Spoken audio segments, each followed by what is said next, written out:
So as the winter storm goes through here in the state of Indiana, I don't think it will compare to the storm that will be the Pacers front office next Thursday at the trade deadline. What's going on, everyone? I'm Tyler. Welcome to Circle One Sports, and today I've circled the Indiana Pacers as today's topic. Alright, Pacers Nation, we, as of now, are Malcolm Brogdon amount of days away from the trade deadline, which is set to be one of, if not the most important in the history of the Pacers franchise. And last night's game against the Orlando Magic could not be more telling in multiple ways for the state that this team is in going into the deadline itself. So last night, the Pacers collapsed in the second half and ended up losing to the Orlando Magic, who are the worst team in the NBA record-wise. But you can easily tell the problems that do surface with the Pacers compared to the Magic, at least moving forward for their own respective directions. But before going into those comparisons, I'm going to rattle off some of the numbers for the Pacers. After that game, they're 19-34, which is still third worst in the Eastern Conference.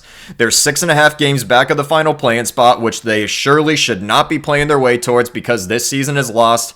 And lastly, they're tied for 5th in the tankathon race with the Sacramento Kings. So some of you might be asking, why am I comparing the Pacers to the Orlando Magic? They're two totally different teams record-wise, in which Orlando is dead last and the Pacers are 5th worst.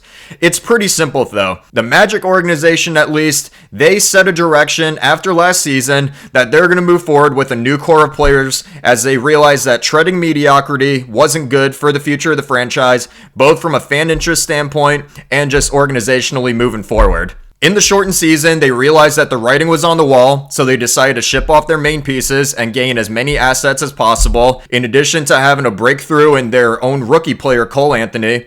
Acquired several draft picks, both in the Vucevic trade, also trading away Aaron Gordon, and gaining multiple second rounders and sending Evan Fournier to the Boston Celtics. With that draft capital, they ended up managing to get Franz Wagner in the top 10 for the draft, who has turned into one of the frontrunners for the Rookie of the Year award. They got Jalen Suggs as well, along with Carter and Anthony. They're forming a quartet of players that can either be primary pieces moving forward or good complementary ones depending on other players that they acquire in the future. And furthermore, they also have Jonathan Isaac and Markelle Fultz, who are good in their own respective roles, despite the fact that they've been injured for a while. So we don't really see the true ceiling of this current team until those two return, which could be promising going forward, especially with the further assets that they've acquired and how they use them for either trades or future studs in the draft. Now let's compare that to the Pacers, as for the last several years with this core that they've got, including Malcolm Brogdon, Domantas Sabonis, Miles Turner, Caris LeVert, and TJ Warren, in addition to bench pieces like Justin Holiday and TJ McConnell, they are regressing each year in terms of performance, and it's not just from the fact that they have 3 different head coaches over time. It's because they took on knowing risks of injury-prone players to try to succeed because it's hard to lure free agents here. And over that time, we have seen that risk blow up in the face of the Pacers front office and owner Herb Simon at that, because their record has been getting worse every year. They haven't won a playoff game in almost 4 years and have been swept out of the playoffs the last 2 times that they've truly made it, not counting last year in which they were eliminated in the play-in to the Washington Wizards. And now all those problems spilled over even more this year, even with a new head coach in Rick Carlisle, in which you have the same guys that are getting hurt and struggling to stay on the court, and even with the starters that are there, they look completely disinterested in playing with one another. Their skills don't match. They don't have a true leader. Malcolm Brogdon can say all he wants that he is. Go over to the court itself, though. You see the record that they have, and you see that his body cannot keep up on the court. He hasn't even played 1/3 of his total games as a Pacer at that, too. So that's where you can clearly notice they have nobody to rely on. There's no leadership, there's no identity, and even worse, compared to the Magic, the Pacers have no direction moving forward, and that is something that they desperately need to change going to the trade deadline. So how can the Pacers change their future direction and become a better team with a short reset rather than a several-year rebuild, which owner Herb Simon very much does not want to do? The answer is fairly easy in that they have several assets that have value to other teams to compete. That includes Caris LeVert, Miles Turner, and Domantas Sabonis. All of them have skill sets that can help a team win now, as there are some that are desperate to either end playoff droughts or even make bigger leaps into the conference.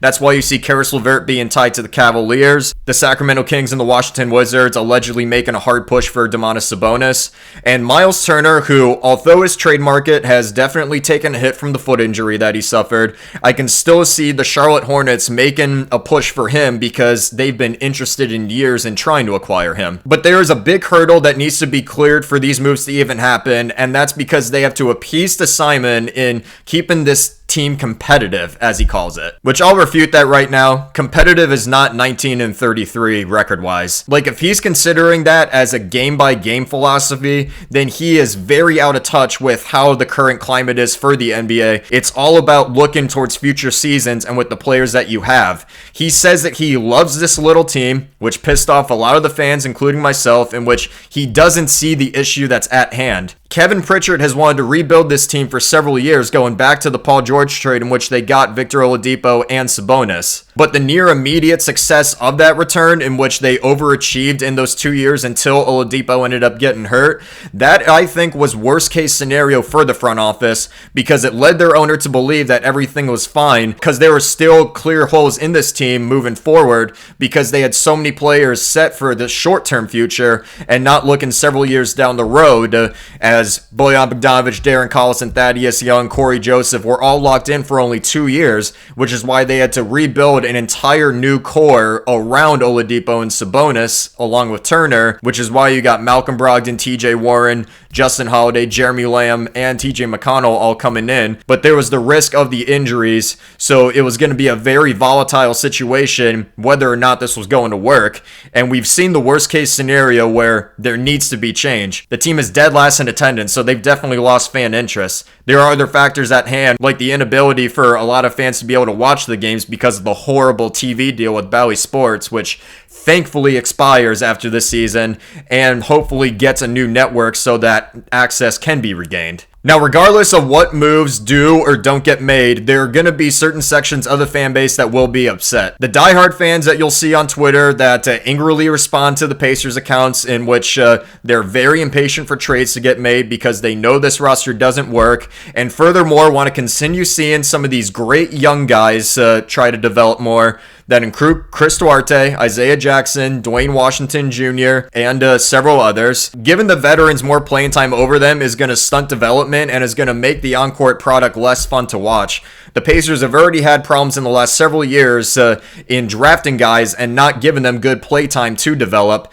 Now, not all those picks have been good ones, TJ Leigh, for example, but when you're clogging the development of them, these guys are going to be seen as undervalued because they didn't get the play time that they deserved. Then there's the other side, which are the more casual fans that are big fans of certain players on there. So say if Miles Turner, LeVert, or Sabonis go in trades, you're going to have fans tuned out in return, and you're going to have to regain their interest in terms of getting a higher profile player through the draft, because you're surely not going to get that in free agency. These next 7 days are going to be very telling about where this franchise is headed, because if they cannot settle on a direction to change this team, then they are going to create even more apathy out of this fan base than there already is. Like, congrats, you signed Lance Stevenson for the rest of the season. That'll keep some fans interested, but you're not pulling in those diehard ones that know that things need to change. And if that doesn't get done, then we are screwed for the future with this team if they can't settle on anything. More than anything else, I just hope we have some leadership of some kind going into next season, because